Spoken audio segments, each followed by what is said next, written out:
Assalamualaikum warahmatullahi wabarakatuh. Kepada yang terhormat Ibu Suryani, PhD, selaku dosen pengampu pada mata kuliah keuangan dan juga kepada teman-teman sekalian.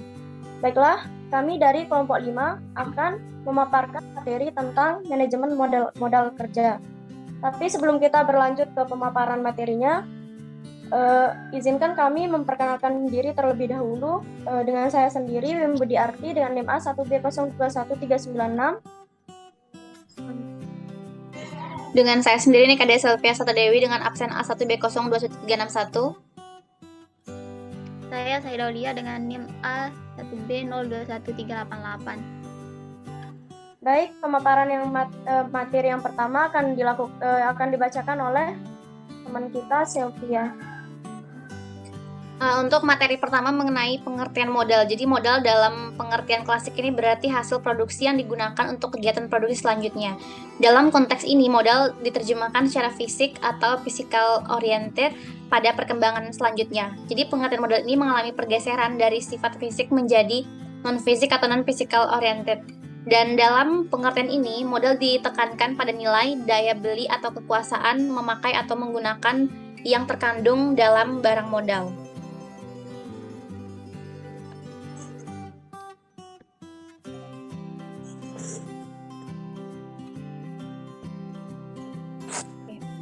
Dan dalam pengertian modal kerja sendiri berarti manajemen modal kerja adalah manajemen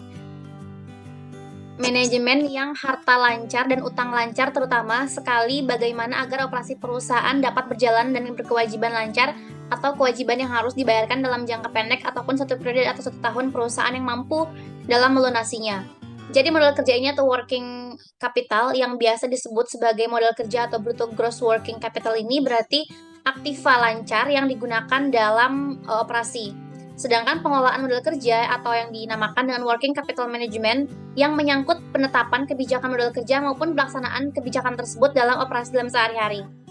Nah, menurut Gitman, jadi working capital ini ialah bagian dari investasi yang merupakan jumlah harta lancar yang beriskulasi dari suatu bentuk ke bentuk yang lain dalam suatu kegiatan bisnis yang dilakukan perusahaan. Dengan kata lain, aktiva ini berarti lancar yang mengalami perubahan bentuk nilai jual saat dilakukannya kegiatan bisnis.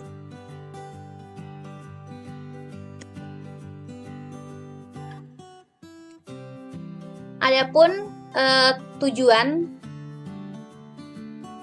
tujuan manajemen modal kerja yang pertama bermanfaat untuk memenuhi kebutuhan probabilitas perusahaan. Dan yang kedua, ada perusahaan yang akan mampu memenuhi kewajiban tepat waktu jika mempunyai kecukupan. Dan yang ketiga, manajemen dapat melindungi perusahaan apabila terjadi masalah pada modal kerja disebabkan adanya penurunan nilai aktiva lancar. Yang keempat, jika rasio keuangan memenuhi persyaratan, jadi perusahaan ini bisa mendapatkan tambahan dana dari pihak kreditur. Dan yang terakhir, penggunaan aktiva lancar dapat dimaksimalkan untuk dapat meningkatkan laba dan penjualan. Dan itu merupakan tujuan dari manajemen modal kerja. Nah, dalam konsep modal kerja ini terdapat dibagi tiga. Ada konsep kuantitatif, konsep kualitatif, dan konsep fungsional. Jadi yang pertama, berdasarkan konsep ini, modal kerja yaitu jumlah aktiva lancar atau jenis yang disering sebut sebagai gross working capital atau modal kerja kotor. Dalam hal ini diberlakukan guna untuk mencukupi kebutuhan dana yang operasional perusahaan yang bersifat rutin ataupun jangka pendek. Sedangkan untuk tambahannya, jadi modal kerja ini yang kuantitatif ini merupakan jumlah keseluruhan aktiva lancar yang disebut sebagai gross working capital, dan adapun unsur-unsur elemen yang ada tersebut seperti kas, surat berharga atau sekuritas, piutang maupun persediaan. Nah, untuk yang kedua ada konsep kuantitatif yang dimana dalam konsep ini modal kerja itu sebagai kelebihan ataupun selisih jumlah aktiva lancar terhadap kewajiban lancar. Jadi jumlah aktiva lancar ini bersumber dari pemilik perusahaan maupun pinjaman dalam jangka panjang. Nah, konsep ini biasa disebut dengan net working capital. Pada konsep ini dihubungkan dengan besarnya piutang hutang lancar ataupun hutang yang segera harus dilunasi. Jadi, sebagian aktiva lancar ini dipergunakan untuk melunasi hutang lancar seperti hutang dagang, hutang wesel, hutang pajak, dan sebagainya. Dan ini benar-benar dipergunakan untuk membelanjai kegiatan operasi perusahaan. Dan yang terakhir ada konsep fungsional. Jadi konsep fungsional ini merupakan menekankan fungsi pada dana perusahaan untuk meraih laba atau pendapatan usaha dalam pokok perusahaan. Jadi sejumlah dana ini perusahaan dipakai untuk meningkatkan suatu laba perusahaan. Semakin banyak penggunaan dana seharusnya akan semakin tinggi juga laba yang akan diperoleh dalam suatu perusahaan maupun sebaliknya. Dan setiap dana yang dialokasikan pada berbagai aktivitas ini dimaksudkan untuk memperoleh pendapatan atau income, baik pendapatan saat ini atau yang bisa disebut dengan current income maupun pendapatan atau income. Dan juga konsep ini merupakan konsep yang mengenai modal yang digunakan untuk menghasilkan current income tersebut. Nah, di sini saya akan memberikan satu contoh dari konsep modal kerja yang termasuk cara penggunaan modal kerja kuantitatif, kualitatif maupun fungsional. Jadi, PT Lancar Neraca itu tanggal per 31 Desember 1999 ini, jadi dapat ditentukan bahwa kas dan efeknya itu terdapat 20 juta. Piutang lancarnya ini 60 juta. Persediaan 80 juta. Total aktiva lancar semuanya itu adalah 160 juta. Ditambahkan antara 20, 60 dan juga 80.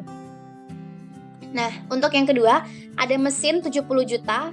Penyusunan mesin itu dikurangi 70 juta dikurangi 160 juta ditambah 70 dan dikurangi 14 juta sama dengan gedungnya itu 120 juta. Dan penyusunan gedungnya itu ada 24 juta. Jadi total aktivanya itu terdapat 312 juta.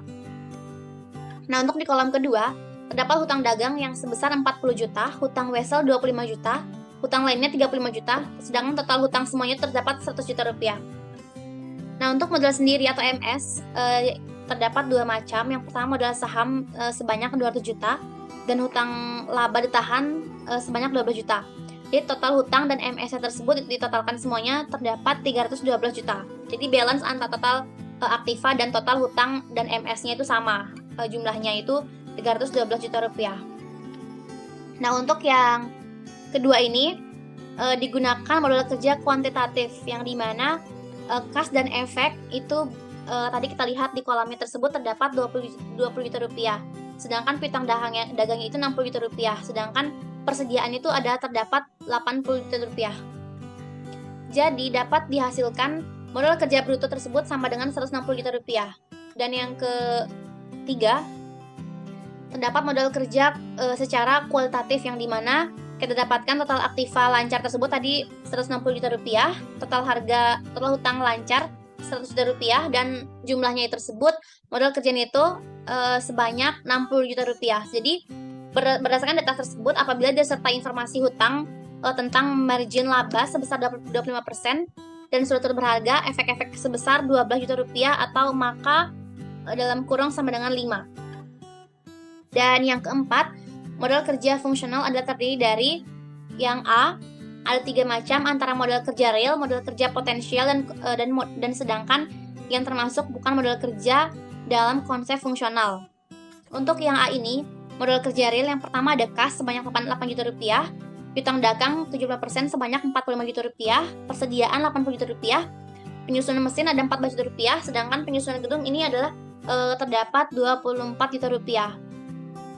Dan modal kerja realnya tersebut ditotalkan semuanya ada 171 juta rupiah.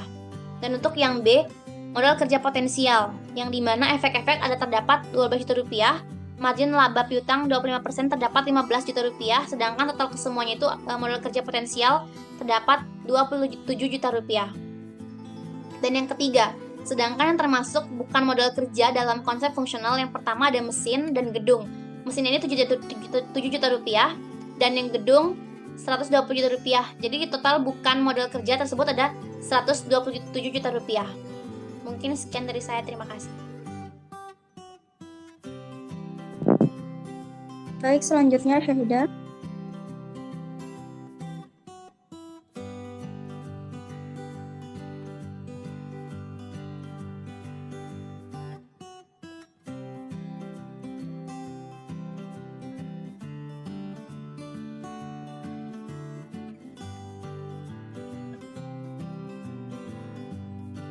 Syahidah.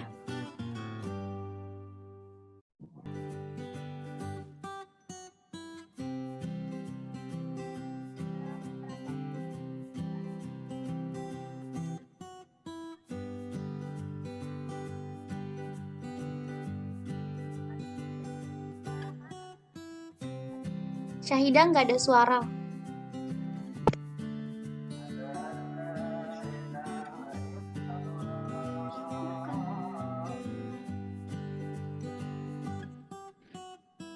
Fungsi manajemen modal kerja. Yang pertama, jika perusahaan memiliki modal yang cukup, saat terjadi krisis perusahaan akan terlindungi bila terjadi penurunan nilai dari aktiva lancar.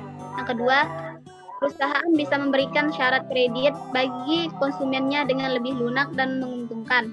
Yang ketiga, operasional perusahaan dapat berjalan dengan lebih efisien disebabkan perusahaan tidak mengalami kesulitan saat mendapatkan produk ataupun jasa yang diperlukan. Yang keempat, dengan memiliki modal, perusahaan akan dapat membayar semua kewajiban yang dimiliki secara tepat waktu. Yang kelima, perusahaan dapat memiliki persediaan dalam jumlah yang cukup agar dapat melayani pelanggannya dengan lebih lancar. Selanjutnya, jenis-jenis kebijakan modal kerja. Modal kerja bersifat vital bagi suatu perusahaan karena dengan adanya modal perusahaan dapat berjalan dengan semestinya. Setiap perusahaan atau bisnis yang dilakukan, baik bisnis kecil maupun bisnis besar, tentu saja membutuhkan modal untuk memulai bisnis tersebut. Untuk itu, sangat penting mengetahui jenis-jenis modal yang ada dalam dunia usaha. Berikut ulasannya. Yang pertama, permanent working capital. Jenis yang pertama adalah permanent working capital yang merupakan modal yang secara terus-menerus atau berkelanjutan yang diperlukan untuk kelancaran usaha perusahaan. Dengan kata lain, permanent working capital merupakan hal yang harus tetap dimiliki perusahaan agar tetap dapat menjalankan fungsinya yang seharusnya. Permanent working capital memiliki beberapa jenis yang dibedakan sebagai berikut. Yang pertama, primary working capital merupakan working capital yang wajib ada di perusahaan sebagai jaminan kelancaran kontinuitas usaha yang dijalankan perusahaan.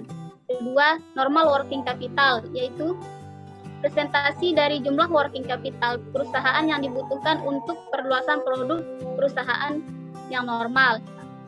Selanjutnya, variable working capital. Variable working capital yaitu modal yang jumlahnya selalu berubah-ubah seiring dengan perubahan kegiatan produksi dalam suatu perusahaan.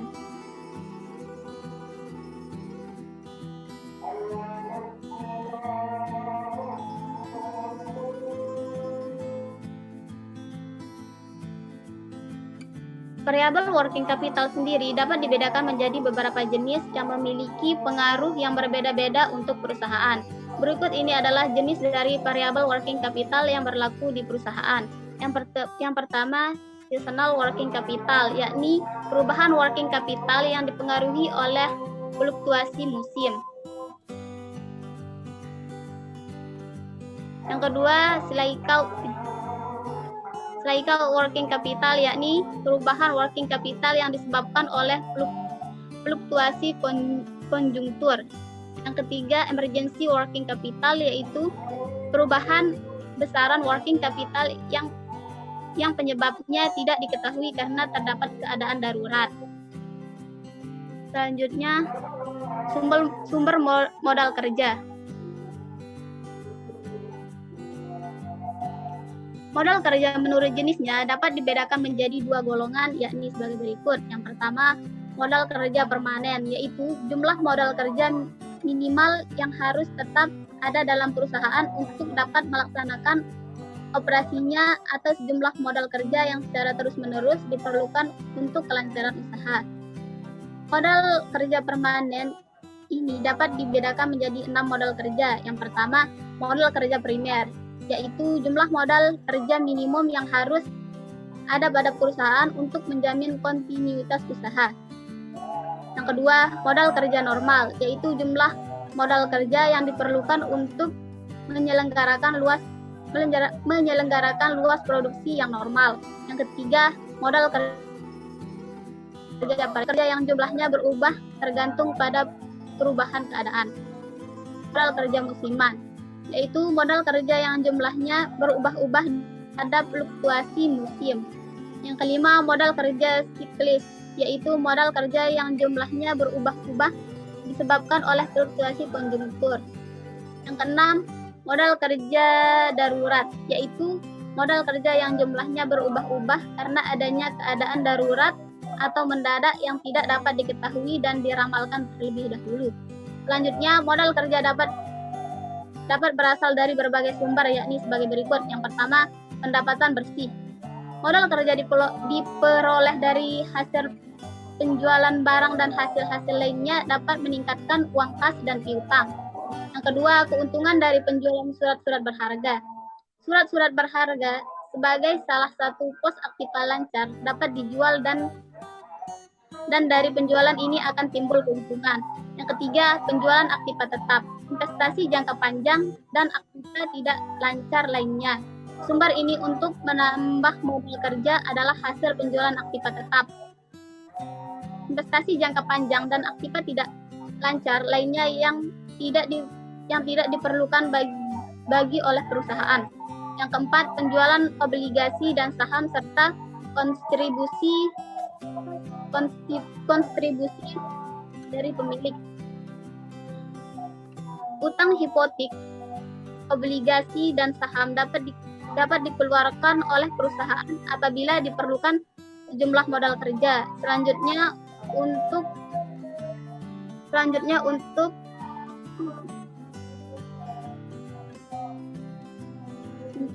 ekspansi perusahaan. Yang kelima, dana pinjaman dari bank dan pinjaman jangka pendek lainnya.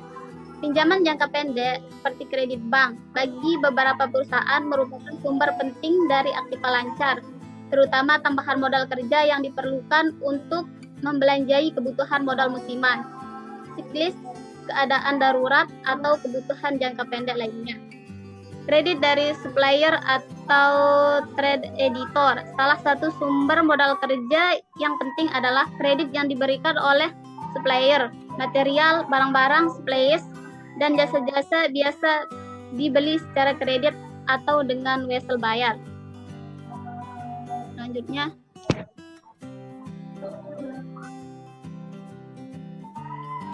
manfaat modal kerja ada 5. Yang pertama, sebagai pelindung perusahaan terhadap krisis modal kerja sebab turunannya nilai aktiva lancar. Yang kedua, sangat mungkin untuk bisa membayar seluruh kewajiban-kewajiban tetap pada waktunya. Yang ketiga, sangat mungkin untuk mempunyai persediaan dalam jumlah yang cukup untuk melayani para konsumen. Yang keempat,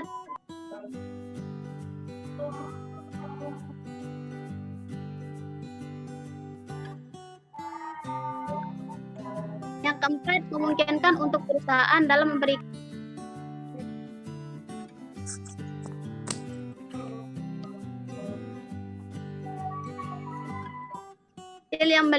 yang lebih menguntungkan kepada para pelanggannya. Yang kelima, memberikan peluang perusahaan untuk dapat berjalan dengan lebih efisien karena tidak ada kesulitan untuk memperoleh barang maupun jasa yang diperlukan. Sekian.